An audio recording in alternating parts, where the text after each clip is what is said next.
Cool, right, we'll have a look inside. So we have a fire extinguisher, which is just on a wee bracket down there, immediately on your right as you enter. And over here we have our master switch, so to turn the power on for the whole camper van, or to turn it completely off. So if you're going away for a period of time, you want to make sure that there's no power that's been used. Just have that in the off position. And then if you come in here, the fridge.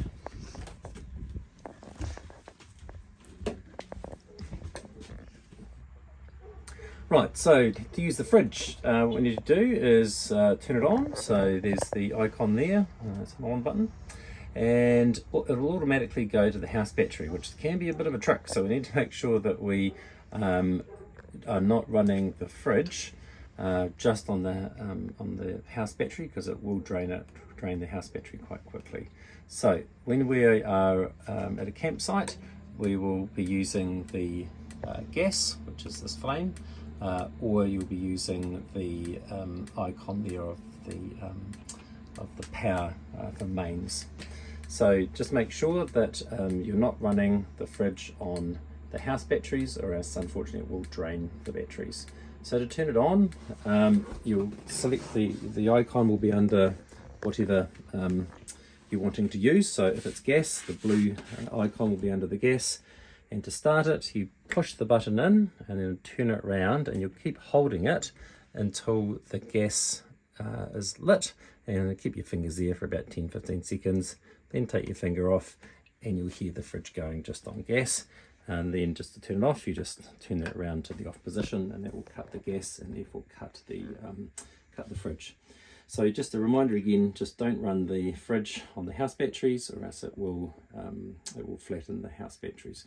We do have 2 extra batteries as spares, and there are also 2 batteries which just operate the camper itself. So you can always start the camper even if you do drain the batteries or drain the house batteries.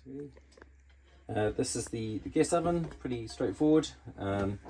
So you just select your element that you want to use and turn it on, and to light it we've got one of these long lighters, so just light the one that you want, and then turn it off into the off position. Alright, now to be able to utilise the water, you need to make sure that the water pump is on. That will then enable you to have water. Turn that off. To get hot water, we need to use the boiler. So this is the boiler here. There's a wee switch, says boiler. You need to switch that to one side. You also need to make sure that the gas is on. That will then, you'll hear a click, and that will start boiling or heating up the water. It takes quite a while to heat up the boiler, so it's probably maybe half an hour or so. Yeah, so that's basically the process that you need to do. We've also got a heater, which you won't need during the months of summer, but that's just simply below, and again you'll then just put the button onto the to the on, which is to the left, but as I say, you won't need that during the summer months. When you don't need the hot water again, just turn that switch off, and that will turn the boiler off. So to operate the boiler, you need to make sure that your water pump is on, so that water can go to the boiler, and you need to make sure that the gas is turned on as well. So to operate the bed, it's fairly tight when the bed goes up and down, so we need to make sure that all the blinds are down. So we have to go around and undo those. So we've got 3 blinds. There's one on each side, and we've got one at the back as well. And like so. And just come undone. So, and then it comes down. That's cool. So we've got the blinds down just so the bed doesn't get caught up in the blinds. And up here is our bed switch. And it's just down to go down and up to go up. So when you bring it down, just do it in kind of bursts to make sure that nothing's getting caught up.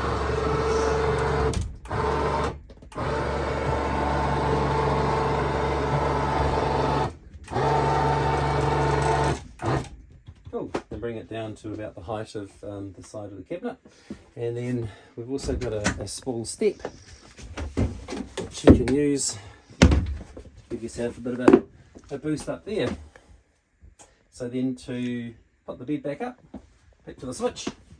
Again, just make sure that there's nothing between the bed and the wall and the curtains, because sometimes things do get stuck there. And then just bring it up and do it again. Do it in sections to make sure that that nothing gets caught.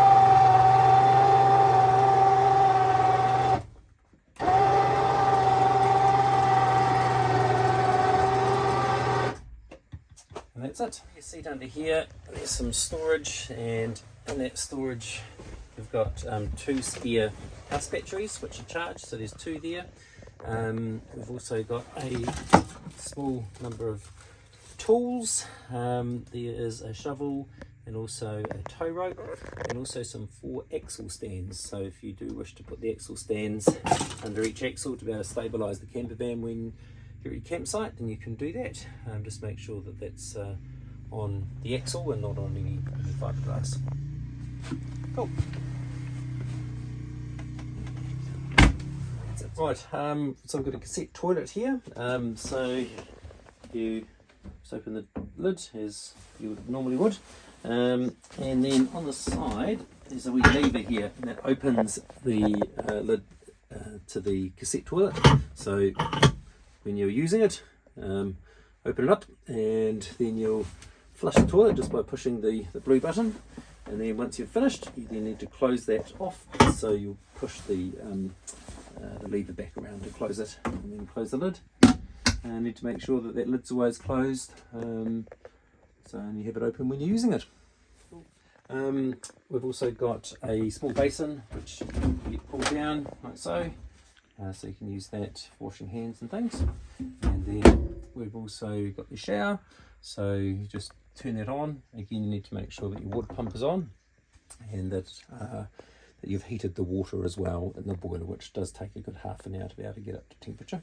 And the showers don't last particularly long, so it's only a quick rinse.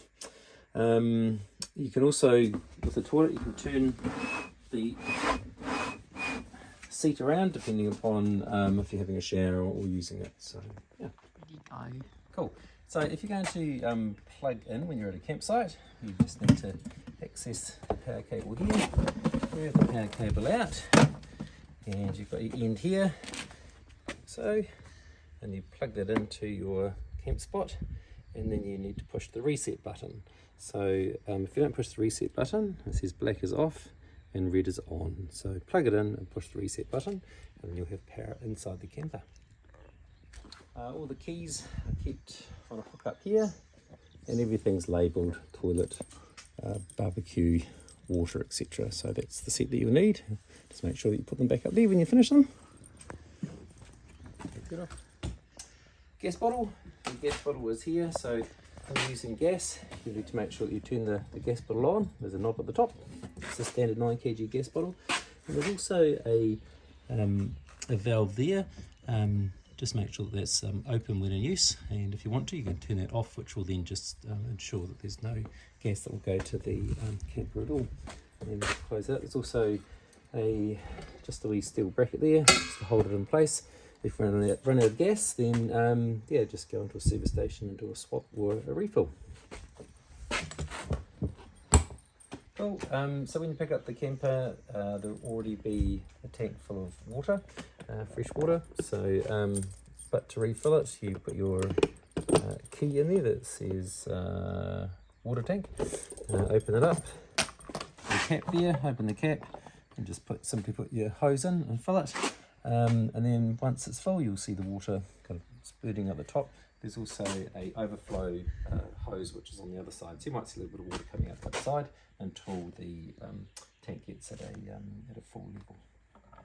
And once you're finished, close it up. There we go. Cool. When you need to empty the grey water, the hose is kept in here. So open up your side cupboard. There's a bag of hoses and other bits and pieces. So bring that round to the other side of the camper.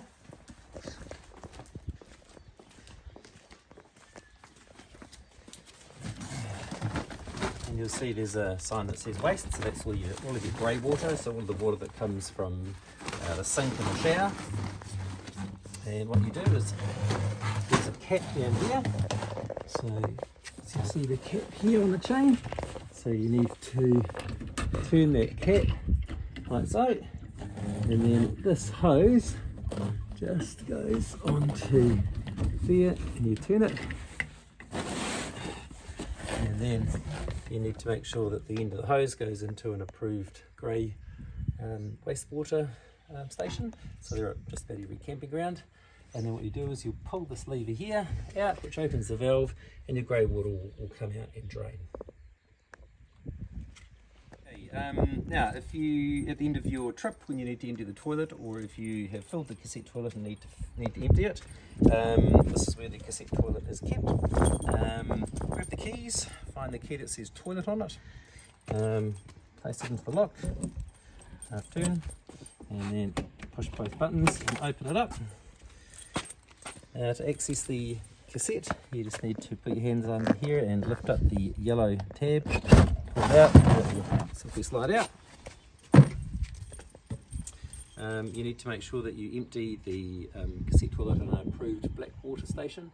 So they are at most camping grounds, and there's a number of council run kind of wastewater stations that you can do that at.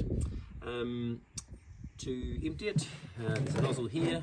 You will undo the nozzle, so empty the contents into the wastewater drain, the black wastewater drain. Then use the supplied hose that's at most of those stations just to give it a rinse out. You'll then put in your blue or aqua blue toilet cleaner, and you put about 100 ml of that into the cassette, and then a splash of water, about 15-20 mils. You'll then return the cap and tighten that up, turn that here. Now the blue rinse will be in the bag here, which is situated in the side cupboard or on the other side of the camper van.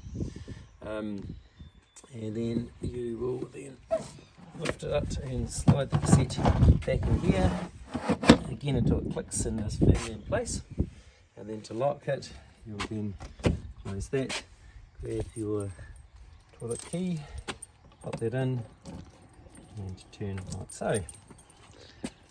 Also in the blue and red bag you'll find some disposable gloves and also hand sanitizer as well. Right, so within the cab it's fairly straightforward, it's automatic transmission. There's a wee overdrive button here, so if you're going up a steeper hill you can use that, or sometimes I use it when I'm going around town and it can be a little bit quieter having that in as well, so you can have an experiment with that. Also we've got a switch up here. Now that switch powers the reversing camera and also the stereo, so just when you're starting to drive just switch that one on, and then you'll be able to listen to your favourite tunes, and then also you'll have the reversing camera. In the evening though, just turn it off just so that it doesn't draw the power from the house batteries, so I just have that off in the evening. Apart from that, everything's fairly straightforward in the cabin, in the cab. Yeah, cool. Should disaster strike and you get a puncture and you need to change the wheel, the wee trick is that on the right hand side of the vehicle the threads are right hand thread. On the left hand side, the passenger side, it's a left hand thread. So here we are on the driver's side, on the right hand side, so it's a right hand thread. This thing here goes on, and if it's quite tight, and often they are, I put this through here like so and give it a wee tap just to be able to start it, and then once that's loosened, pop that through here, your pole here, give yourself a bit of leverage, and then loosen it that way. Here. Done. The spare wheel is kept underneath the rear of the vehicle, and to be able to lower it down, use this tool here, which has a wee hole at the end, and you need to fit that into the pin. So to do that, you put this through the hole right to the end, and it can take a little bit of maneuvering until you feel it click in. So it's there, so Once it's there, we then lower that, and just by using and keep turning that, and then you'll see the wheel under there, which will slowly get all the way down to the ground, and then you can take it out.